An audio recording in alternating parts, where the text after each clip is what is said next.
दिव्यवाणी दिव्यवाणी दिव्यवाणी दिव्यवाणी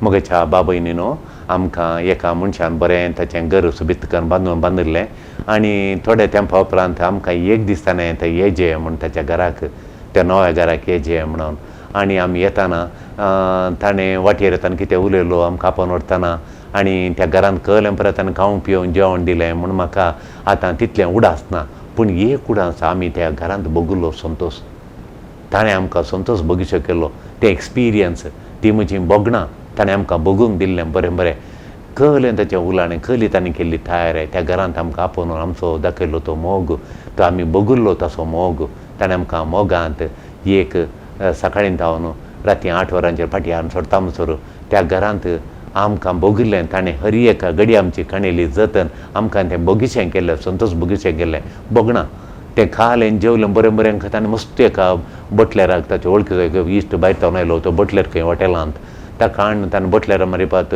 तो कूक खंय आनी ताणें बरें रांदिल्लें म्हाका काल रांदिल्लें म्हूण उडास ना तो कितलें उलयलो आमचे कडेन आनी ताणें आमकां केली काणीक दिली तें म्हाका कांय उडास ना एक उडास आहा म्हाका म्हळ्यार ताणें म्हाका बोगीचें केल्लें भोगिल्लें आतां देखून मोगाच्यानो ह्या शिसांक जेजूच्या पुणार जिवानपणांत इतलें भोगलें की त्या भोगिल्ल्या उपरांत तांकां हर एक तें भोगलें तांणी विसरूंक जायना थोडे फावटी आमी एकल्याचो सांगात कितें भोगता पळय तो विसरावंक जायना ताणें सांगली उतरां आमी थोडे विसरात आमच्या कानांत तकलेंत उरनात आनी ताणें खालें खावंक पिवन आमच्या मतीन उडास उरना पूण भोगुल्लें पळय ती बोगणां फिलींग एक्सपिरियन्स जाल्ली ती बोगण्यां फिलिंगां आमच्या काळजांतलीं ती वसूंक वचनात म्हज्या आदी मागांत हांव तुमी पळया तुमकां कोणेंय तुमकां सांगलीं उतरां बरीं बरीं पुगारलीं उतरां एक उडास ना तुमकां ताणें खालें तुमकां दिलें तें तुमकां सकडी उडास आसचें ना पूण ताणें बोगीचें केल्लें तें फिलींग तुमकां दिल्लें तांचो सांगात दिता तुमकां भोगिल्लें पळय तांच्या सांगाता तें खड्डींच भितरून वचना त्या मनशांक तुमी सतना उडास दवरतात ती बोगणांय तुमी उडास दवरतात आतां मोगाच्या न्हू आमच्या जिणेंत ती तशें की तें शिसांक कितें जालें जिवान जेजू भोगिल्लें ताका तांच्यांनी विसरूंक जावना त्यो स्त्रियो पळया जेजूच्या मोगान त्यो गेल्ल्यो आनी थंय तांकां त्यो मोगान गेल्ल्या वेळार तांकां मोगाचो संबंद इतलो घट आसलो जेजू लागीं मोगा संबंद त्यो स्त्रियो गेल्यो थंय समाधी सरशीन आनी त्यो येताना जेजून तांकां ही आडकळ घालूं ना आंज्यानी तो फातर लोटून घालो आनी जेजू भायर येयलो आनी तांकां मेळ्ळो जेजून तांकां तांच्या कश्टांक तांकां जेजून प्रतिफळ दिलो तांच्या त्या उमेद काणून त्या संतोशान गेल्ल्याक त्यो स्त्रियो गेल्ल्या तांच्या मोगाक जेजून प्रतिफळ दिलो ताणें प्रतिफळ दिलो जेजून तांच्या प्रतिफळ दिलो आनी त्यो स्त्रियो पळयतात आनी त्यो स्त्रियो पळोवन त्यो पळयतात त्यो भोगतात जेजूक स्पर्शान जेजूच्या स्पर्शान त्यो भोगतात ताचो मोगा संबंद तो तांच्या मोगा संबंद देखून जेजू तो पोंडांत ना तो पोंडू रितो जाला मागीर खंय आसा जेजू गलिल्यांत आसा आमी जर जेजूचो मोग करता जेजू लागीं मोगाचो संबंद त्या दाळा त्या स्त्रियान पळयला आमी जेजूक पळयता त्या स्त्रियांनी जेजू भोगिल्ल्या बरी आमी भोगता आनी त्या जेजूच्या स्त्रियांनी त्याच्या जेजूच्या स्पर्शान भरिल्ल्या बरी ती फिलिंगां आमकां जेजू ती भोगूंक भोगीचें करता आमी त्याच मोगान जेजूक सोदुल्या वेळार आमी सोदीचे जेजूक त्या स्त्रियांनी सोदून गेल्ल्या बरी आमी जेजूक दिसपट त्या जिणेंत आमच्या मागण्यांत देवाच्या उतरांत आमी जेजूक सोदीचे त्याच अत्रेगान आमी सोदिल्ल्या वेळार जेजू आमकां मेळटा त्यो स्त्रियो जेजू पणांत ना म्हूण तांकां कळ्ळें तो अनुभव तांचो ती बिलकूल तांच्यांनी विसरूंक जायना तांकां ती देंवतात आनी शिसांक ती सांगतात मागीर जेजू थंय पोंडांत ना मागीर खंय आसा जेजू गलिल्यांत म्हळ्यार लोक कश्टोचो लोक थंय वळवळचो लोक थंय वंचीत जाल्लो लोक थंय आनी गरजेवंत थंय आसात देखून जेजू अनितीक वळख जाल्लो दनशुल्यांक वळख जाल्लो कश्टोचो लोक गलिल्यांत आसा देखून जेजू थंय गलिल्यांत येता थंय मेळ्ळा म्हाका हांव हांगाना थंय आसा म्हणटा जेजू स्त्रियांत हांव न्हू आमी समजता हांव कितें म्हळ्यार आमकां मागण्यांत आमी सोदल्यार जेजूक सोदल्यार त्याच अत्रेगान आमी सोदल्यार तांच्याच मोगांत आमी सोदल्यार जेजूक सोदल्यार बिलकूल जेजू आमकां मेळटा खंडीत जावन जेजू आमकां मेळटा खंडीत मेळटा खंडीत जावन मेळटा. देखून मागण्यांत आमी सोदिचे, नियाळांत आमी सोदिचे, देवाचे उतार नियाळटान सोदिचे, बावडतान बरोवन बावडताच्या काळजांत आमी सोदिचे, बावडताच्या दोळ्यांनी आमी सोदिचे, बरी दोळ्यांनी न्ही, बावडतान बरयल्या, बरोवशान बरयल्या दोळ्यांनी दिश्टीन आमी ताका पळयल्यार आमकांय तो मेळटा.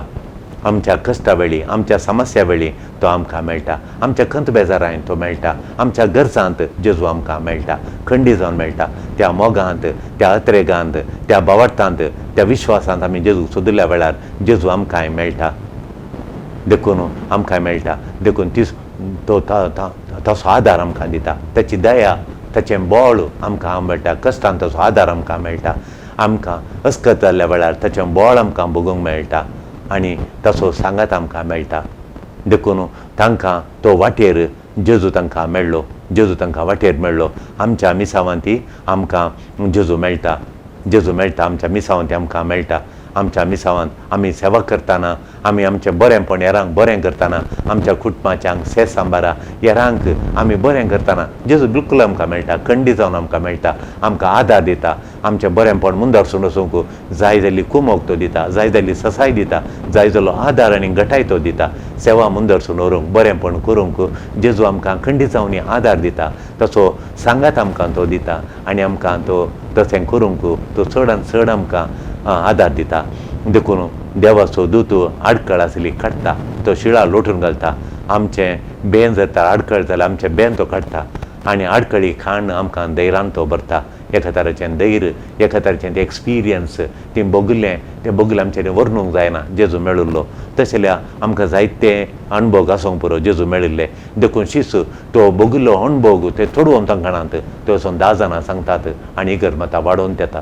साम पावल कुरीस काणून देवाचे उतार काणून तो गाजयता. तो संतोशाचे न्ही काळजा भितर तो ताका आडखळा ताका भितर दवरूंक जायना. तो व्हडाक संतोशान उमेदीन तो जेजू जिवान जालां परगडटा. शिसी पेद्रू आनी उरले सगळे शीस भायर येतात आनी त्या व्हडा उमेदीन व्हडा संतोशान काळजो तांचो अणभव ह्या लागीं वांटून घेतात.